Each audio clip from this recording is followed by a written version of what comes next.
Hi hello வணக்கம். நான் தான் உங்கள் வித்யா பேசுகிறேன். எல்லோரும் எப்படி இருக்கீங்க? தீபாவளி ப்ரிப்பரேஷன்ஸ்லாம் எப்படி போயிட்டுருக்கு? ஷாப்பிங்லாம் முடிச்சிட்டிங்களா? ஸ்வீட்ஸ் எல்லாம் செய்ய ஸ்டார்ட் பண்ணிட்டீங்களா? நாங்கள் இப்போ தான் ஸ்வீட்ஸ் எல்லாம் பண்ண ஸ்டார்ட் பண்ணியிருக்கோம். நாங்கள் கொஞ்சம் ஸ்வீட்ஸ் அண்ட் சேவரிஸ் பண்ணலான்னு பிளான் பண்ணி வச்சுருக்கோம்.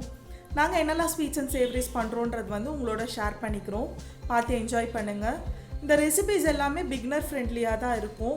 ஸோ இப்போ தான் நீங்கள் குக் பண்ண ஸ்டார்ட் பண்ணியிருக்கீங்க அப்படின்னா கூட நீங்கள் இதை கண்டிப்பாக ட்ரை பண்ணலாம், நல்லா வரும்.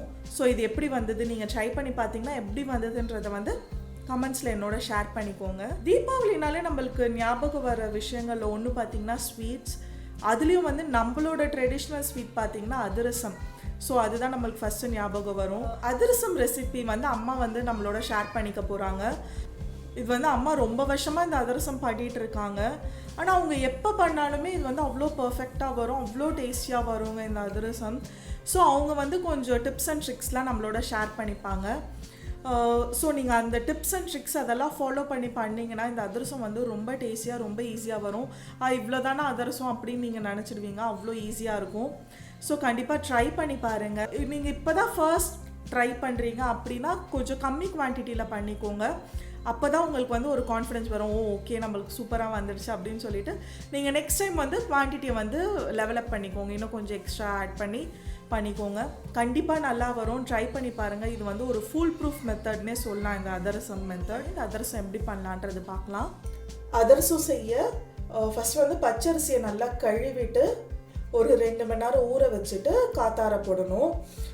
இதுக்கு ரேஷியோ பார்த்தீங்கன்னா 4 அழாக் பச்சரிசிக்கு 1/2 கிலோ வெல்லம், அதுதான் ரேஷியோ. ஆனால் நம்மளுக்கு பாகுக்கு மிக்ஸ் பண்ணும் போது கொஞ்சம் தேவைப்படலாம், எக்ஸ்ட்ரா மேபி தேவைப்படுமோன்றதுக்காக நம்ம ஒரு 1/2 கப் எக்ஸ்ட்ரா ஆட் பண்ணிக்கிறோம். ஸோ 4 அழாக்கு பச்சரிசியை நம்ம கழுவி காத்தார போட போகிறோம். அதுக்கு 1/2 கிலோ வெல்லம். இப்போ நீங்கள் இப்போ 4 அழாக்கு, இந்த 4 அழாக்கு நீங்கள் பச்சரிசிக்கு பார்த்தீங்கன்னா 35 to 40 அதர்சம்ஸ், ஒரு 40 அதர்சம் கிட்ட நம்மளுக்கு வரும். இப்போ உங்களுக்கு அவ்வளோ தேவையில்லை அப்படின்னீங்கன்னா நீங்கள் 2 அழாக்கு போட்டு ஸ்டார்ட் பண்ணிக்கலாம். 2னா ஒரு 2.25 2.5 அந்த மாதிரி கூட போட்டுக்கோங்க. நம்ம அந்த மிக்ஸ் பண்ணிகிட்டே இருக்கும் போது நம்மளுக்கு தேவைப்பட்டுச்சுன்னா ஆட் பண்ணிக்கலாம், அப்படி இல்லைன்னா நம்ம அதை எடுத்து வச்சிடலாம் அந்த பச்சரிசி மாவை. இப்போ நான் 4 அழாக்கு போடுறேன்.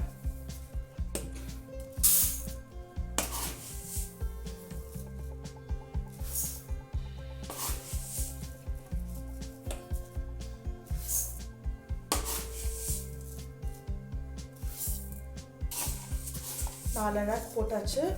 எக்ஸ்ட்ராவாக ஒரு 1/2 கப்பு, 1/2 அழாக்கு எக்ஸ்ட்ரா நம்ம போட்டுக்கலாம். இப்போ நீங்கள் 2 அழாக்கு பண்ணுறீங்கன்னா 2.25 அழாக்கு 2.5 அழாக்கு அந்த மாதிரி போட்டு எடுத்து வச்சுக்கோங்க. எப்படியோ அது கொஞ்சம் மீறும், பட் நம்மளுக்கு தேவைப்பட்டுச்சுன்னா ஆட் பண்ணிக்கிறதுக்காக நம்ம கொஞ்சம் எக்ஸ்ட்ராவாக போட்டுக்கிறோம். இதை நல்லா ஒரு 2-3 வாட்டி கழுவிட்டு கொஞ்சம் இது ஃபுல்லாக கவர் ஆகுற அளவுக்கு தண்ணி ஊற்றிக்கலாம். தண்ணி ஊற்றிட்டு நல்லா நம்ம ஊற வச்சிடலாம். 2 hours ஊறணும். ஊறினதுக்கப்புறமா அந்த தண்ணியை இருத்துட்டு வீட்டுக்குள்ளவே நீங்கள் ஃபேன்லேயே கூட காத்தார போடலாம். ஒரு ஒயிட் கிளாத், ஒரு நல்ல துணியில் இந்த அரிசியை போட்டு ஒரு 20 minutes காத்தாரிச்சுன்னா போதும். அது ஈரப்பதம் இருக்கணும். ஸோ இது காத்தாறினதுக்கப்புறம் அந்த பதம் எப்படி இருக்கணுன்றது நம்ம காட்டுறோம். கழுவிட்டு இப்போ ஊற போட்டுடலாம். அரிசி கொஞ்சம் ஈரப்பதத்தோடு இருக்கணும், ரொம்ப அப்படியே ட்ரையாக காஞ்சிடக்கூடாது. ஓரளவுக்கு ஒரு 15-20 நிமிஷம் காத்தாருனா போதும். துணியில் ஒட்டாமல் வரும் பாருங்கள். கொஞ்சம் ஈரப்பதத்தோடு தான் இருக்கணும். இந்த கையில் ஒட்டலாம், அதை உதுத்துட்டோம்னா உதிர்ந்துடணும். கையில் ஒட்ட அந்த அரிசி உதுத்துட்டோம்னா உதிர்ந்துடணும். அப்படி ரொம்ப கொஞ்சம் ட்ரை ஆகிடுச்சுன்னா என்ன பண்ணுங்கள், தண்ணி கொஞ்சம் தெளிச்சுக்கோங்க. தெளிச்சுட்டு மிக்சியில் அரைங்க.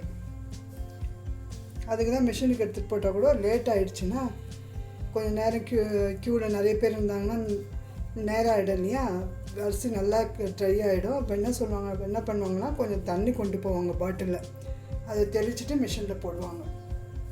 கொஞ்சம் ஈரப்பதத்தோடு இருந்தால் தான் மாவு ஈரமாக இருக்கணும். அதுக்கு இது மிஷினில் கொடுத்து தான் அரைக்கணுன்ட்டு இல்லை. இப்போது அதான் ஸ்மால் குவான்டிட்டியில் பண்ணுறீங்க, இப்போ ஒரு 4 பேர் அப்படி 6 பேர்னால் நம்ம மிக்சிலே அரைச்சிக்கலாம். அம்மா எப்போது மிக்சியில் அரைச்சி தான் பண்ணுறாங்க, அவங்க மிஷினில் கொடுத்துலாம் அரைச்சதே கிடையாது. கொஞ்சம் கொஞ்சமாக போட்டு மிக்சிலே அரைச்சிக்கலாம்.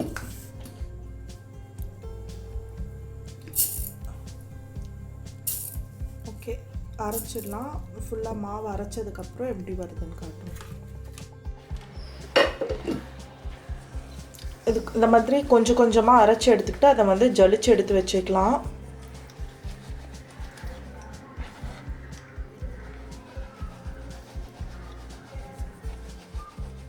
ஜலிச்சுட்டு உடனே நம்ம டப்பாவில் எடுத்து கொட்டி வச்சுக்கணும். சில்வர் டப்பாவில் கொட்டி மூடிடணும். காற்று அறக்கூடாது. மாவு வந்து ட்ரையாக ஆகக்கூடாது. மாவு உடனே ஒரு டப்பாவில் போட்டு வச்சிடணும். சில்வர் டப்பாவில் போட்டு சில்வர் டப்பாவில் போட்டு மூடிடணும். மாவு வந்து ஆறக்கூடாது, காற்று ஆறக்கூடாது. தான் இதனோட பதம். ஜலிச்சுட்டு வர கசடை மறுபடியும் மிக்சிலே போட்டுடலாம். போட்டுட்டு அதுக்கு மேல் கொண்டு கொஞ்சம் அரிசி போட்டு அரைச்சிக்கலாம்.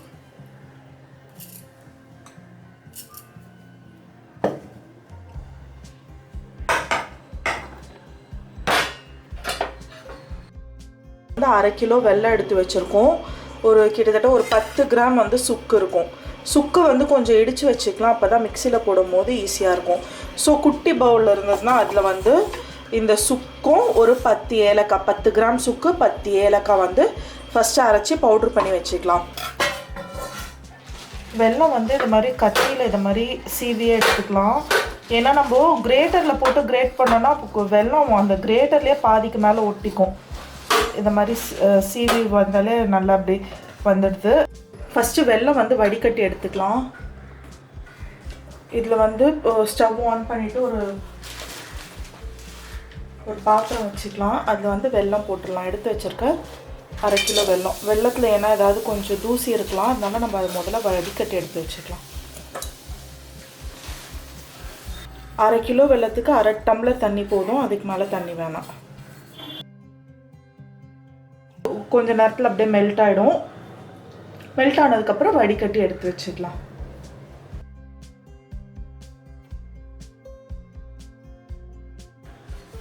நம்ம எந்த பாத்திரத்தில் பாகு காச போகிறோமோ அந்த பாத்திரத்திலே வடிகட்டிக்கலாம்.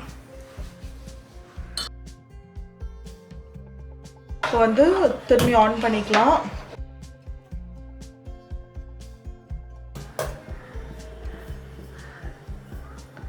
தோசை கரண்டி மாதிரி வச்சுட்டா ஈஸியாக இருக்கும் இல்லைம்மா? தோசை திருப்பி வச்சுக்கலாம். ஒரு 10-15 நிமிஷம் ஆகும் பாகு வர்றதுக்கு. நல்லா கொதிக்கட்டும். சரி,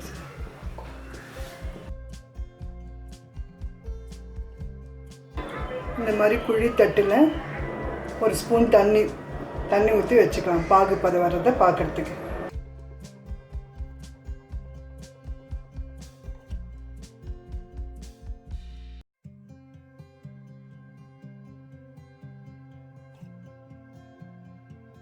நல்லா பொங்குது.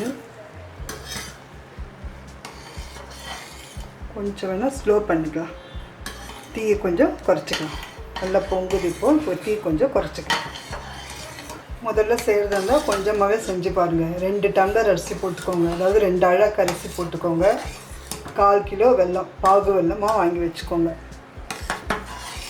1 டீஸ்பூனு சுக்குத்தூளும் ஏலக்காய் தூள் ரெண்டும் சேர்த்த மாதிரி 1 டீஸ்பூன் போட்டுக்கோங்க.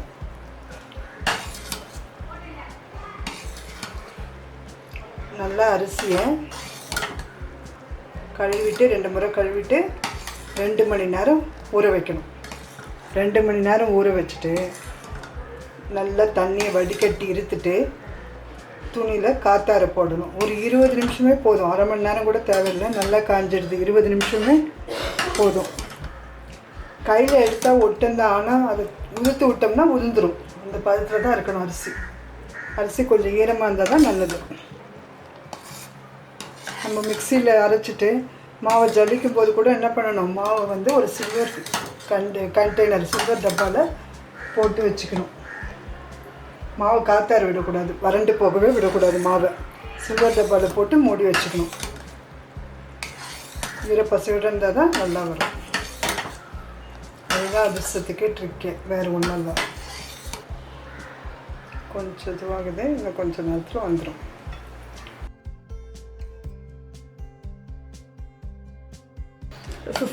கிட்டத்தட்ட 15 மினிட்ஸ் ஆகுது.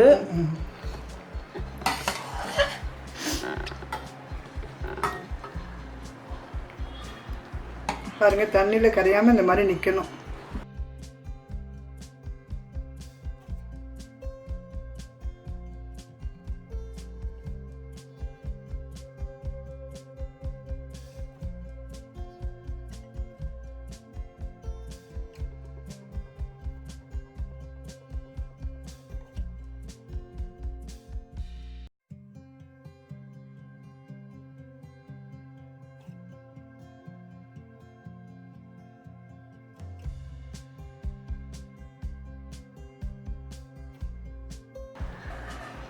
தண்ணியில் கரையாமல் இப்படி நின்னால் இது போதும். இதுதான் கரெக்ட் பதம்.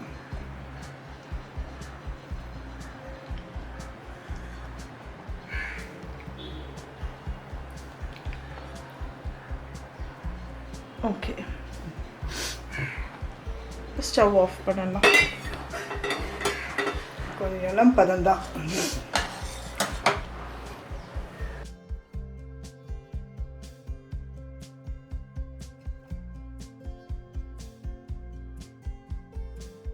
ஏலக்காய் சுக்கு அதை நுணுக்கி வச்சோம் இல்லையா, அந்த தூளை ஃபஸ்ட்டு போட்டுக்கிறேன்.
இதில் கொஞ்சம் நல்லெண்ணெய் ஊற்றி மூடி வச்சிடணும். எப்போவுமே அதிரசம் மட்டும் அப்போவே சுடக்கூடாது. ஒரு நாள் ஊறிச்சுன்னா நல்லாயிருக்கும். அடுத்த நாள் சுடணும். அடுத்த நாள் நம்ம இந்த வாட்டி வந்து சண்டே வந்து தீபாவளி வருது, மண்டே நோன்பு வருது. ஸோ மண்டே நீங்கள் நோன்புக்காக ப்ரிப்பேர் பண்ணுறீங்கன்னா சாட்டர்டேவே பாகு எடுத்து வச்சிடலாம் இல்லைம்மா?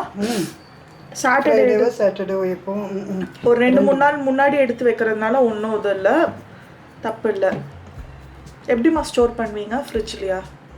ஆமாம், ஃப்ரிட்ஜில் தான். கொஞ்சம் ஆறிட்டோன்னு கொஞ்சம் சாயந்தரமாக இல்லை ராத்திரிக்கா என்ன பண்ணலாம், ஒரு 4 மணி நேரம் கழித்து நல்லா ஆறிட்டோன்னு அப்படியே மூடி ஃப்ரிட்ஜில் வைக்க வேண்டியது தான். மேலே கொஞ்சம் நல்லெண்ணெய் ஊற்றி வச்சிடணும்.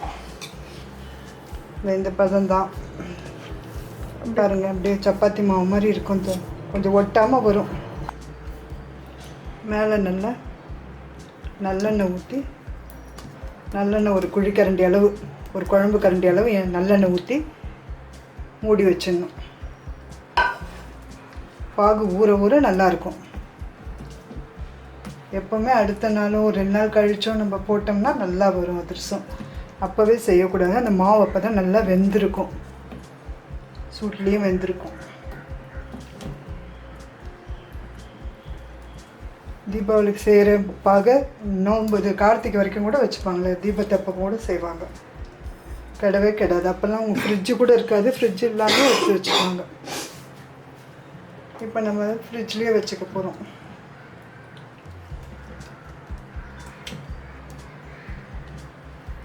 அவ்வளோதான். ஓகே, இது வந்து கொஞ்சம் ஒரு 2 நாள் ஊறட்டும். திரும்பி சுடும்போது எப்படி சுடுறதுன்னு காட்டுறோம். ஓகே, இப்போ வந்து நம்ம அதிரசம் சுட போகிறோம். நம்ம பாகு ரெடி பண்ணி ஒரு 2 days ஆகுது. இப்போ வந்து இது அதிரசம் தட்டுறதுக்கு வந்து இந்த மாதிரி ஒரு சின்ன தட்டு எடுத்து அதுக்கு மேலே கிளிங் ரேப் வந்து போட்டு வச்சுருக்கேன். அப்படி இல்லை கிளிங் ரேப் இல்லைன்னா நீங்கள் வந்து வெறும் இந்த பால் கவர் இருக்கும்ல, அதுவோ இல்லாட்டி வாழை இலை அந்த மாதிரி ஒரு பிளாஸ்டிக் கவர், அப்படி இல்லைன்னா வாழை இலை வச்சு கூட நம்ம இது ரெடி பண்ணிக்கலாம். ஓகே, இதில் வந்து இப்போ வந்து அம்மா வந்து தட்டி காட்ட போகிறாங்க. ஸ்டவ்வை வந்து ஆன் பண்ணிக்கலாம்.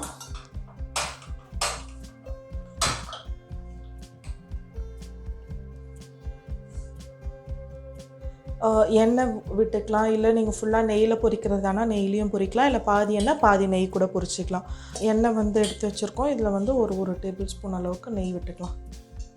மீடியம் ஃப்ளேமில் வச்சுக்கலாம். கொஞ்சம் எண்ணெய் சூடானதும் சிம் பண்ணிடலாம். இது வந்து வெள்ளத்தால் பண்ணுறதுனால ஈஸியாக சீக்கிரம் கருகிடும். அதனால ஸ்லோ ஃப்ளேமில் வச்சே பொரிச்சு எடுக்கலாம். எண்ணெய் கொஞ்சம் விட்டுக்கலாம். எலுமிச்சம்பழம் அளவு சைஸு உருண்டை செஞ்சு வச்சுக்கலாம். குலோப்ஜாம் பொரிக்கிற மாதிரி மிதமான சூட்டில் பொரிச்சா நல்லா இருக்கும். கொஞ்சம் தடிமனாகவே தட்டலாம். மெலிசாக தட்டக்கூடாது. இந்த அதிரசத்துக்கு வந்து கொஞ்சம் தடிமனாக. எண்ணெய் வந்துடுச்சு. மேலே வந்துடுது. போட்டுமாங்க. லைட்டாக அது மேலே எழும்பி வரும்போது நம்ம திருப்பிக்கலாம். பூரி மாதிரி நல்லா ஊப்புங்க. அதிரசம் வந்து இன்றைக்கி சுட்டுட்டு நாளைக்கு சாப்பிட்டிங்கன்னா நல்லா சாஃப்டாக இருக்கும். இப்போவே சாப்பிட்டிங்கன்னா கொஞ்சம் கிறிஸ்பியாக இருக்க மாதிரி தான் இருக்கும். இது நல்லா ஸ்லோ ஃப்ளேம்லேயே பொரிச்சு எடுத்திங்கன்னா நல்லா அழகான ஒரு ப்ரௌன் கலர் வருது, ஒரு கோல்டன் ப்ரௌன் கலர். ஸோ கொஞ்சம் ஸ்லோ ஃப்ளேம்லேயே நிதானமாக பொரிச்சு எடுக்கலாம். இது வந்து நம்ம பொரிச்சதுக்கப்புறம் ஒரு தட்டில் வச்சு நம்ம இதை அழுத்தணும். ஸோ அதுக்கு வந்து இந்த மாதிரி மார்க்கெட்டில் விற்குது. இது மாதிரி ஓட்டை போட்ட மாதிரி ஒரு பிளேட் இருக்கும். அது வந்து நம்ம ஒரு பிளேட்டில் வச்சுக்கலாம். அதை ப்ரெஸ் பண்ணுறதுக்காக இந்த மாதிரி ஒன்று இருக்கும். இது வச்சு இப்படி அழுத்தி நம்ம இப்படி ப்ரெஸ் பண்ணோம்னா அந்த எண்ணெய் எல்லாம் வெளில வந்துடும். இதை மாதிரி உங்களுக்கு வேணும் அப்படின்னா நீங்கள் இந்த மாதிரி வாங்கிக்கலாம். இது நல்லா பொரிஞ்சிடுச்சு. இப்போ வச்சுட்டு இப்படி ஸ்லோவாக அழுத்தினோம்னா ரொம்ப ப்ரெஷர் கொடுத்தா அது பிதுங்கிடும். அதனால் கொஞ்சம் மிதமான ப்ரெஷர் கொடுத்து இப்படி அழுத்துனீங்கன்னா இந்த மாதிரி வந்துடும்.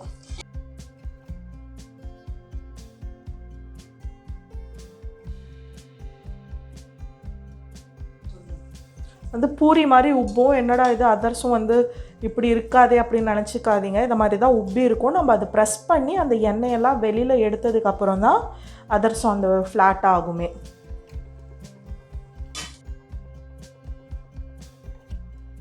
இந்த மாதிரி ஒரு ரவுண்டு தட்டு வச்சுக்கிட்டு டிஃபன் பாக்ஸோ ஏதோ ஒன்று கவுத்து போட்டுட்டு மேலே ஒரு சின்ன தட்டு வச்சு அழிச்சிட்டோம்னா எண்ணெய் வெளியே வந்துடும். வச்சுட்டு இந்த மாதிரி அப்படியே ப்ரெஸ் பண்ணிவிடுங்க. சில பேர் ஜல்லிக்கரண்டிலே எடுத்துகிட்டு கூட இன்னொரு ஜல்லிக்கரண்டி வச்சு அழுத்திடுவாங்க இந்த கடாயிலேயே கூட.